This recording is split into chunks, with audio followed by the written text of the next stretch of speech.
تانية بنرجع معاكم من تاني لاستوديو بيت العيلة، وبنتكلم عن واحد من الموضوعات الاجتماعية الحقيقة اللي يمكن يعني قد تبدو بسيطة، لكنها ممكن تكون واحدة من المشكلات اللي ممكن تؤثر على يعني الأسر وعلى الحالات الزوجية. حينما يكون الزوج والزوجة كلاهما زملاء في نفس مكان أو مجال العمل، إلى أي مدى ده هيكون مؤثر إيجابيا أو سلبيا على حياتهم الزوجية والاجتماعية والمهنية أيضا؟ ده تساؤلنا النهاردة اللي بنطرحه مع حضراتكم، وبيجيب عليه الأستاذ مايكل كمال الخبير بالتنمية البشرية. مساء الخير يا فندم. مساء النور يا فندم. نورنا النهارده بالاستوديو. ميرسي يا فندم. كل سنه وحضرتك بخير. وخليني ابدا يعني بالتساؤل. من الوارد طبعا انه الناس تكون زمايل في العمل وترتبط، او يكونوا زمايل مثلا في الدراسه ويعني بيمتهنوا نفس المهنه فيبقوا زمايل في العمل. هذا الإطار إلى أي مدى ممكن يؤثر خليني أقول الأول إيجابا على علاقتهم الزوجية ونجاحهم المهني في ذات الوقت؟ تمام. هو ممكن يأثر بالإيجاب من ناحية إن إحنا نكون فاهمين نفس التحديات اللي بتواجهنا، نفس الحياة اللي إحنا فيها، طبيعة الشغل، المواعيد، المدير مثلا، او نفس طبيعة المهنة. يعني زي مثلا الاثنين مدرسين فعارفين نفس التحديات اللي بيقابلوها مثلا من الطلبة، من التوجيه، من المواعيد، بنروح في نفس المواعيد، حاجات زي كده. فبتساعدني شوية ان انا ابقى فاهم طبيعة حياة الشخص الاخر، غير لو واحد في مهنة والتاني في مهنة تانية خالص، ده يبقى ليه تحديات والتاني مش قادر يستوعبها لان مش عارف يحط نفسه في مكان. فلما ببقى في مكان اللي قدامي انا كده بالفعل في نفس المكان. ده ايجابية. دي ايجابيا طبعا. طيب ان احنا لازم مثلا نظبط مثلا المواعيد بتاعتنا، مواعيد الرحلات او السفر او كده او الاجازات، دي هتبقى مفيده. مهنيا بقى هل وجودهم في مجال واحد ممكن يضيفوا لبعضهم البعض؟ يعني مثلا بيعملوا في مجال مثلا طبي او دراسات، ممكن يعني يتشاركوا في الترقي المهني، ولا هنا مسألة المنافسة بيكون ليها يعني دور في حسم هذا الخلاف؟ هو طبعا هي على حسب توجه كل شخص فيهم، مدى نضجه ومدى تفكيره، بس ممكن نقول ان هي هتضيف في بعض الحالات. يعني على سبيل المثال مثلا لو قلنا مؤرخ ومؤرخه، الاثنين بيشتغلوا في نفس المجال، او عالم نفس مثلا، ممكن يبقوا بيدرسوا سوا، بيقروا سوا، بيعملوا ابحاث سوا، فهنا دي حاجه هتدعمهم، هيبقى في التنافس ما بينهم هيبقى لذيذ، هيساعدهم ان هم ينموا اكتر، او بيالفوا كتاب مثلا، او بيعملوا حاجه، هنا هتبقى في حاجه بتدعم. في المقابل لو في تنافس بصوره ان مين اللي اعلى او مين اللي احسن، او مراتي مدير عام يعني بالمعنى ده، هتلاقي المشكله هيبتدي ندور مين فينا الاعلى من التاني، يعني مش قادر يستوعبها، ودي شويه بتبقى مشكله للراجل بالذات الشرقي اكتر، ان انا ما اقدرش استوعب مثلا ممكن تكون مراتي مدير عليا. السمات الشخصيه للزوج او الزوجه بتفرق انسانيا ام بتفرق لطبيعه النوع؟ يعني لما تحدث مشكلات هيكون لانه ده طبيعه الرجل ام انه السمات الشخصيه؟ يعني مثلا خليني ابدا مع حضرتك من النقطه اللي انتهينا منها، وهي مساله المنافسه. هنعتبر انه اتنين مثلا اطباء مثلا في مجال طبي، وكلاهما بدا من نفس النقطه، ثم صعدت الزوجة لظروف ما تيسرت ليها مثلا يعني عمل في مستشفى من طراز مختلف في مجال مختلف، ف يعني على صوتها واصبحت من الدكاترة المشهورين، والزوج لم ينل هذا القسط من الحظ. يعني هل هنا يعني هذه المسألة ممكن تؤثر سلبا في نفسية الزوج على اعتبار ان هو الرجل ولا بد ان يكون يعني اكثر نجاحا، ولا المسألة ليها علاقة بسمات شخصية؟ ممكن يكون يعني تكون سيدة لكنها غيورة، او يكون رجل لكنه ما عندوش مشكلة في ان تنجح زوجته ويدفعها للتقدم اكتر؟ هي بتعتمد اكتر على تفكيرهم، يعني على الطبيعة بتاعت الشخص، او على تفكيره الشخصي، سماته الشخصية، مش نوعه ايه. حته برضو يعني لو انا راجل وقادر ان انا اتقبل ان مراتي تكون انجح مني، او ان انا ادعمها كمان، ايه المشكله؟ يعني لان في الاخر دي هتصب لمصلحتي. وبعدين ان لو الشخص عنده ثقه في نفسه وبيحب الشخص التاني هيقدر يدعمه. لكن بتبصي تلاقي ان المجتمع اللي حواليكي ساعات بنخاف منه، ان هو بيشكل الاطر المرجعيه بتاعتنا، او الطريقه اللي احنا بنفكر بيها، اللي هو مراته اللي ماشياه، او هي اللي مش عارف ايه، هي اللي بتتحكم فيه، او هي الاعلى منه، او هي اللي انجح. الدكتوره فلانه بالظبط، بيتعرف عنها، يعني مثلا يروحوا حفله سوا يتعرفوا ده جوزها، فيحس هو بحساسيه شويه تجاه النقطه دي. لكن لو انا قادر ان انا استوعب دي وحابب الشخص اللي قدامي، وكل ما كنت انضج كل ما كنت هعرف استوعب النقطه دي، كل ما تفكيري كان محدود هبقى حاسس ان مجتمع ذكوري شويه، ولازم ان انا اللي اكون انجح او اعلى او اكتر دخلا. ده من الخبره يا فندم ولا من ايه؟ من الخبره ومن طريقه التفكير، يعني التفكير اللي انا ولا بجيبه من عن طريق التربية؟ التربيه بتاثر، بس انا ممكن اتغلب عن التربيه بالثقافه. ان انا اقرا، ان انا اخد كورسات، ان انا اغير من نفسي، يعني لان احنا كلنا اتربينا مثلا في مجتمع شبه واحد، بس في واحد بيقدر يقبل فروق مختلفه جدا. ايه اللي الناتج لده؟ ان هو كان عنده قرار ان هو يغير نسيج افكاره. لكن لو شخص مش عايز يغير افكاره هيمشي زيه زي في المجتمع كله، بيقولوا ده صح وده غلط، ان الراجل يكون مثلا اكبر من الست في السن، ان هو يكون انجح منها، ان هو اللي بيصرف عليها، ما ينفعش يقولوا ان هي اللي بتصرف عليه او بتساعده اكتر، ان وهكذا. فلو انا انضج من اللي حواليا هسمع الكلام بس مش هيبقى فارق معايا كتير يعني. فده تحدي. تمام. طيب خليني اقول لحضرتك على مشكلات شائعه في العمل، بما اننا بنطرح هذه القضيه، فاحنا جالنا يعني بعض المشكلات والشكاوى، انه حينما يكون الزوج والزوجه في مجال عمل، وتحديدا مثلا في مكتب واحد، موظفين في مؤسسه واحده، بتكون المشكله الاساسيه هي الغيره، لانه الزوج بيكون تحت عيون زوجته او الزوجه تحت عيون زوجها طول الوقت. فيعني لو تحدث مثلا مع عميله او مع زميله او ما الى ذلك، او العكس، يعني لو هي مثلا كانت مع عميل ويعني واثنى عليها مثلا او جاملها او كده، هنا بتحدث مشكله الغيره. المشكله الثانيه اللي قريبه من هذه المشكله هي مساله الملل، لان هم بينزلوا الصبح يركبوا نفس العربيه، يروحوا نفس العمل، يرجعوا البيت وشهم في وش بعض، فما بيكونش في حاجه يعني، او ما يكونش في مساحه تعطي يعني للشوق او يعني الاشتياق بين الازواج هذا الوقت. تمام. هي فعلا حته الغيره دي بتسبب مشاكل كتير، لان انا شايف اللي قدامي، انت كنتي لابسه كذا، ضحكتي، هزرتي كذا، قال لك كذا، ازاي تقبلي الطريقه دي؟ فانا قاعد يعني شايف اللي قدامي طول الوقت. فدي هتعمل مشكله. لو انا عارف استوعبها وعندي ثقه اكتر في نفسي وقادر ادي ثقه للي قدامي وواثق في العلاقه ما بيننا كويسه جدا، مش هيبقى فارق بالنسبه لي الحاجات دي. تمام. لكن القلق بيحصل لما انا بتبقى علاقتي مهزوزه بالشخص التاني، فابقى حاسس ان اي حاجه ممكن تخلي الشخص ده يعجب بحد اكتر مني او يقبل حاجه اكتر مني. لكن لو في اساس مبني كويس من الثقه ومن الحب ومن الاحترام ما بيننا والتقدير، هنقدر نتقبل النقطه دي. كم حد بيقدر؟ اكيد هيبقى اقل. النقطه الثانيه اللي حضرتك كنت بتقوليها، الملل ده اكيد يعني الملل احنا في وش بعض في الشغل وبعد كده هنروح نكمل مع بعض. الملل اكيد هيبقى موجود في النقطه دي. ممكن في حاجات تانية اكتر من الملل كمان، يعني زي لو احنا اختلفنا في البيت او اتخانقنا في البيت، ده هينعكس على الشغل بالظبط. تاني يوم هنروح المفروض نتكلم مهنيا، ممكن يأثر سلبا كمان على عملهم. اكيد هيأثر، لان احنا مثلا اتخانقنا تاني اليوم اللي قبلها مثلا نمنا متخانقين، تاني يوم هنروح نتكلم ازاي مع بعض، او هنشتغل مع بعض، هنتعامل ازاي، هنفضل متخاصمين ولا هنتكلم في حدود الشغل. ولو حد بيرقص التاني، لو اداله امر مثلا بصوره معينه، هل هينفذه ولا لا، ولا هيفصل ازاي بين الشغل والبيت. بالظبط. او كمان لو حته ان انا يعني حد فيهم اثر او اخطا في حاجه، هل التاني يقدر يوبخه قدام الموظفين؟ التاني هنا مش هتبقى مقبوله. هل هقدر افصل المهنه او المهنيه عن البيت او الحياه الخاصه؟ هنا هتبقى صعب. لو انا عارف اعمل ده هتبقى كويس. طيب احنا طرحنا المشكلات، عايزين بقى ايه؟ نحاول يعني نقلل منها لو ده حاصل فعلا، لو في يعني ازواج، يعني مثلا خليني اطرح على حضرتك مشكله من المشكلات ايضا المشابهه للعمل في نفس المجال. يعني تجد مثلا في لقاءات الفنانين، تجد لما يتسالوا ليه ما بتتزوجوش، يعني كتير فنانين ما يتزوجوش من نفس المجال، بيقولوا لانه الحقيقه طبيعه عملنا صعبه، وان احنا ممكن نظل في تصوير لمده 12 ساعه، نوصل الليل بالنهار. فلو احنا الاثنين يعني بنصور، ممكن ما نتقابل. لو احنا الاثنين بره في نفس التصوير ما بنتقابلش يعني لمده طويله. ولو عندنا اولاد، مين هياخد باله من الولاد؟ يعني دي واحده من المشكلات. يتم تدارك ده ازاي لو في نفس المجال وفي نفس التوقيت بيشتغلوا في نفس الوقت يعني وما بيقدروش حتى يتقابلوا؟ من الافضل ان هم يكونوا مش في نفس يعني حتى لو في نفس المجال ما يكونوش في نفس المكان. لان المشاكل اللي احنا اتكلمنا فيها دي اغلبها بتكون ناتجه عن نفس المكان. لكن لو مدرس ومدرسه والاثنين مش كل واحد في نفس المدرسه او مش في نفس المحافظه، يعني المكان، المؤسسه التعليميه، هنا مش هتبقى فيه نفس المشاكل، بل بالعكس هتبقى فيه نقط اللي بتوحدنا اكتر، ان احنا بنخلص شغل في نفس الوقت، ان احنا متفاهمين نفس الطبيعه، الحاجات اللي اتكلمنا عنها في الاول. لكن لما بتحصل المشكله اكتر لما بنكون في نفس المكان. تخيلي حضرتك برضو العلاقات لما بنقرب قوي بتبقى فيه فرصه اكتر ان تزيد المشاكل.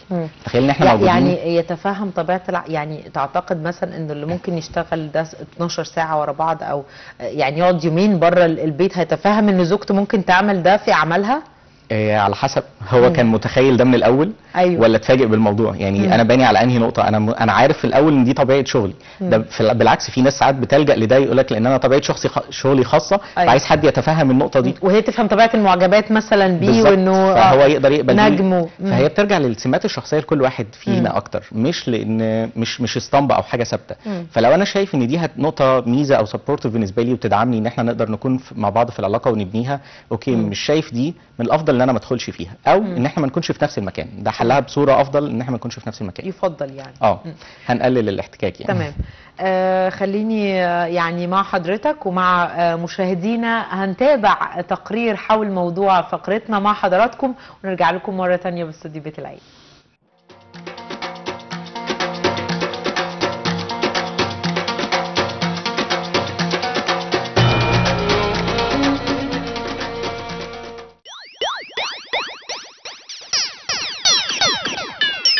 الزمالة موجودة بس ما يتحط لها حدود، كل حاجة يتحط لها حدود. الزميل يعرف انه بيعامل كزميلة ليه وكأخت ليه. اولا يعمل لها بمعاملة تليق بيها، وهي تعامله بمعاملة يليق بيها، وتحطه في وضع الزميل، ما تعداش وضع الزميل بالنسبة ليه او ليها. الزمالة بين الرجل والمرأة في مجال العمل يعني هي بتبقى فكرة متكاملة. يعني العمل دلوقتي يعني عايز برضو الست برضو بتبقى برضو في العمل، علشان هي لها وجهة نظر عن الراجل، والراجل برضو بيبقى له وجهة نظر عن الست. فدي فكرة ناجحة، يعني دي فكرة ناجحة. انا ضد ان مثلا ان الست مثلا ما تشتغلش، لا الست تشتغل. دي طبعا ما فيهاش مشكلة طبعا. دي طول عمره الشعب المصري سواء حريم او رجالة كلهم شغالين مع بعض، لازم يتقبل ان شاء الله. ما فيهاش مشكلة دي. علينا في الجامعه، في التعليم، في كل مراحل التعليم، في المدارس، في الشغل، في كل حته، الاثنين مع بعض مفيش مشكله خالص في الموضوع ده. طبعا اتقبلها، لان الزماله في الشغل برضو مطلوبه، والجامعات بنفس الطريقه. الزماله زي ما احنا شايفين كده مقبوله برضو، ما فيهاش حاجه يعني، ما فيهاش اي مشاكل ما بين المراه والراجل في الشارع، في الجامعة، في العمل، ما فيهاش أي شيء. لا، هو في الوقت الحالي بقت أكتر من الأول. حكاية زمانة الرجل للمرأة بقى فيه حرية، بس للأسف في ناس كتير بتستخدم الحرية دي غلط. بيفهموا إن الست ليها طريقة تانية غير إن بيبص لها لفكرها، أو إن هي مثلا يستفيد من عقلها.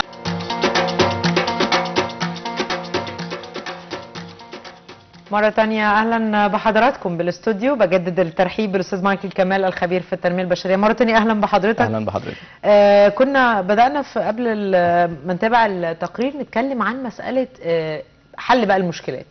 من بين المشكلات اللي احنا في حاجة لحلها لو الزوج والزوجة زملاء في نفس مجال العمل، هو عدم نقل مشكلات العمل إلى البيت. يعني مثلا لو الاثنين بيعملوا في مجال واحد، زي ما نقول قطاع السياحة مثلا، والعمل بيعاني من مشكلات وأزمات وكل يوم بيعيشوا نفس المشكلة دي، هل من المناسب ان هم يروحوا البيت كمان يقعدوا يتكلموا عن المشكله وهنعمل ايه، يعني بحيث انه حياتهم تظل كده زي دايره مغلقه ما بيخرجوش منها ابدا؟ هي هتبقى مشكله باستمرار ان انا انقل مشاكل الشغل للبيت او البيت للشغل. لان احنا هنا النقطه اللي احنا بنتكلم فيها ان احنا مع بعض حتى لو مش في نفس المكان، بس بننقل مشاكل البيت للشغل والشغل للبيت. يعني احنا دلوقتي مرينا بمشكله في الشغل مثلا، او مدير مثلا، ممكن تلاقي مثلا مدير زعق للراجل للزوج مثلا، فبقى منظره مش كويس قدام مراته، او خد الموضوع بحساسيه، يروح يبقى متضايق، يفش خلقه فيها هي. طب هي اذا بقى في الموضوع ده مثلا، فاحنا هل هقدر افصل فعلا ما بين الشغل وما بين الحياه في البيت؟ المفروض ان احنا نبقى حاطين كده اطار ان احنا الشغل للشغل والبيت للبيت، بس هل هنعرف نعمل ده بصوره عمليه؟ ايوه صعب عشان نكون واقعيين يعني.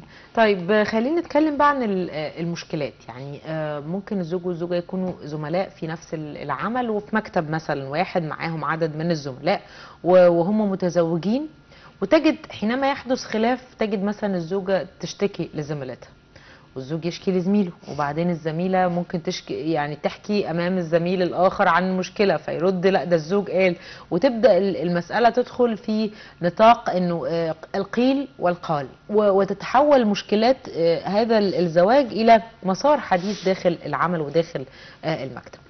هي دي هتبقى مشكله كبيره، والمشكله حتى لو يعني ممكن ما نعملهاش، يعني ممكن ما نتكلمش. يعني مثلا مشاكل البيت، الزوج والزوجه حكمه جدا وقدروا يفصلوا ما بين البيت والشغل، بالرغم ان هي هتبقى عايزه تتكلم مثلا وتفضفض، او تتكلم مع واحده زميلتها او هو يتكلم مع واحد زميله، هتبقى في حساسيه في الاول ان هو يتكلم، لان الزوج والزوجه في نفس المكان فمعروفين. لكن لو انا مش في نفس المكان، سهل ان انا اروح اتكلم مثلا، يعني لو صاحبي قوي او صاحبتي قوي ممكن اتكلم معاهم عن مشكله في البيت او اخد رايهم عشان احلها. لكن هل هقدر اتكلم لما نكون مراتي معايا في نفس الموضوع؟ اكيد هيبقى صعب. النقطة الثانية كمان اللي ممكن تعمل مشكلة والناس ممكن تاخد بالها منه او تحل جزء من المشكلة، ان ابقى مدرك ان مش شرط ان هم لازم يحكوا. يعني هتبقى في قلق مثلا من ايه، هو ما اتكلمش او هي ما اتكلمتش، بس حد من زمايلهم بص له بصه معينه، فهو هيترجمها ان انت قلتي له او ان انت قلت لها، فيخلق مشكله من لا مشكله، من الوهم. يعني الوهم نفسه، في فيلم تقريبا كان بيتكلم عن الاشاعه او سر الاشاعه، ان احنا نخلق اشاعه بالظبط، وهم اللي بدعوا الاشاعه اصلا، وبعد كده هم صدقوها بالظبط. فدي ممكن تبقى مشكله، ان احنا في نفس المكان طول الوقت وفي نفس المناخ، لو طلعت مشكله او اشاعه او كلامنا او وحياتنا ابتدوا الناس يتكلموا عنها، تخلق مشكله كبيره يعني.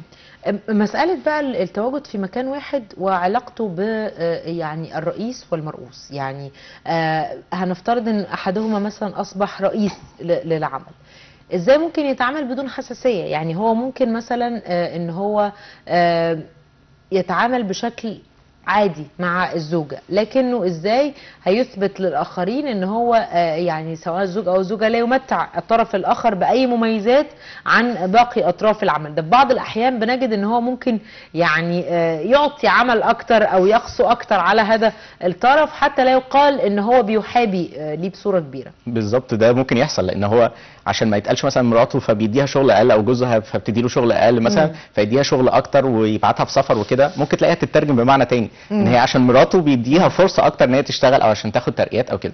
الناس تتكلم، الناس بتتكلم، يعني الناس بتتكلم في كل حاجه، بس الفكره ان انا ولا احابي او ادخل واسطه، لان باستمرار هتبقى في شبهه ان في واسطه، لان هي جوزها او مراته، ففي حد فيهم بيدعم التاني في الشغل او في المكان ده. الفكره ان انا بيني وبين نفسي ان انا اكون فير جدا مع نفسي او عادل مع نفسي، ان كل واحد احنا في الشغل في شغل والبيت بيت. لو هوبخ واحد هوبخه بنفس الصوره، لو همدح واحد او هديله ترقيه او سفر او حاجه زياده هديله بنفس الصوره. لو قدرت اعمل كده هقلل كتير من المشاكل. حاجه تانية ان انا احاول على قد ما اقدر افصل نفسي عن الناس، كلام الناس، يعني لان كلام الناس ده في حد ذاته بيعمل مشاكل من الهوى، يعني من العدم. لا بيقدم ولا يأخر خالص ولا بيقدم ولا يأخر، بس بيعمل مشاكل، يعني بيأخر مش بيقدم. قليل الناس يعني عشان برضو ما يدعوش انا يعني باستمرار بفتكر الامر نصب عيونهم، ان هو صعب. ما هو هيديها شغل كتير هيقول ده بيديها شغل عشان تتفوق، مش هيديها شغل هيقول ده بيريحها. يعني فاحنا دايما هنضع نفسنا في هذا الاطار. انا بفكر باستمرار لما بفكر في الناس في اي حاجه، في قرار بفكر فيه او اخده، او حد بيقول لي مثلا الناس بتفكر كذا، القصه بتاعت جحا والحمار وابنه اللي هم راحوا، حضرتك عارفاها، ايوه الاثنين ركبوا الاثنين حد مهما عملوا انا عمري ما هرضي الناس كلها. فانت شوف ايه الصح من وجهه نظرك، اسال، فكر، شوف ايه الاصح ليك وللطرف الثاني، وخد قرارك بناء على الكلام ده. هتفضل تدور على ايه اللي بيبسط الناس، الناس مش بتنبسط في اي حاجه. بس في الاخر انت لو بسطت الناس كلها وما ارضتش نفسك، فانت هتبقى عايش في جحيم يعني. انا بعمل كل حاجه في الاخر، حتى في فيلم مثلا مراتي مدير عام سابت الشغل بسبب الموضوع ده، عملت مشكله. بالزبط. نفس الفكره يعني. هي نفس الازمه. لسه المجتمع بينظر لمساله الرجل والمراه في مجال العمل بنفس المنظور، انه لابد ان يكون الرجل هو اكثر تفوقا، ولا يقبل مثلا فكره زي اللي حضرتك طرحتها، مساله مراتي مدير عام، انه هي الست ممكن حتى يعني وفقا للترقي الوظيفي ممكن هي اللي تكون مديره والزوج يعني من مرؤوسيها. هو الراجل عموما على مستوى العالم، خلينا نكون فير برضو، على مستوى العالم هيبقى نفس الراجل. المجتمعات الشرقيه بتبقى اكتر في الحته دي. ممكن بره شويه يبتدوا يتعاملوا بروفيشنال اكتر، بس بيحابوا سنه، بس في العادي بس الطبيعه الانسانيه يعني كراجل عموما هيبقى حاسس بالنقطه دي. مجتمعاتنا احنا اكتر كمان من في النقطه دي، ان انت تقدر تقبل ده، او حد يقول لك مثلا اصل مراته اللي ماشيه، اصل ما فيهاش حاجه اسمها كده، يعني انت في الشغل وهي اعلى منك، المفروض ان هي اللي هتديك الامر او هتطلب منك حاجه معينه. لو انا قدرت، في حد ستيفن كوفي قال حاجه حلوه قوي، ان عشان اعمل تغيير لازم اكون ثابت من جوه، يعني اصل التغيير الثبات. ان انا اكون ثابت قوي من جوه. لو انا واقف على ارض ثابته جدا وقويه جدا، وعارف انا مين وايه علاقتي واحترامي للشخص التاني وتقديرنا والعلاقه ما بيننا، هقدر اعمل تغيير. لكن لو مش عندي الثبات ده مش هقدر اقبل تغيير بسهوله. فلو عايز انجح عموما، تغيير في الافكار، يعني تغيير بالظبط، تغيير في الافكار، وان انا اقدر اتقبل اللي حواليا، لان كل ما انا كنت منفتح وقادر اغير افكاري واستوعب اللي حواليا انا اللي هبقى اسعد. لكن هرضي الناس لا، مش هدفي ان انا ارضي الناس، هدفي ان انا اكون انا عارف احتوي الحاجه وشايفها بصوره صح. صحيح. طيب يعني لو حدثت اي يعني سقطات او دروبات في مجال العمل، هنفترض مثلا انه الزوج كان بيعمل في مجال زي ما يعني اشرت لحضرتك، في بعض المجالات دلوقتي بتعاني من تراجع زي مجال السياحه، ممكن يكون الاثنين بيعملوا في نفس المجال وفجاه مثلا المكان اللي هو بيشتغل فيه الاوتيل او ما الى ذلك يعني اغلق او يعني اكتفى بالعماله الموجوده عنده، في حين ان هي ممكن تكون مستمره في العمل. مدى تأثير انه الزوج ممكن يكون هو الموجود في البيت والست هي اللي بتذهب للعمل، ده تأثيره على الحياة الزوجية وعلى الأبناء ممكن يكون ازاي، ولو ده حاصل فعلا يتصرفوا ازاي؟ هيبقى اكيد هيأثر، عشان نبقى واقعيين يعني اكيد هيأثر، لان الراجل بالنسبه له انا اللي بقود، انا اللي بقود البيت، بقود العلاقه، بقود في الشغل، بالنسبه له النقطه دي عامل رئيسي او مؤثر.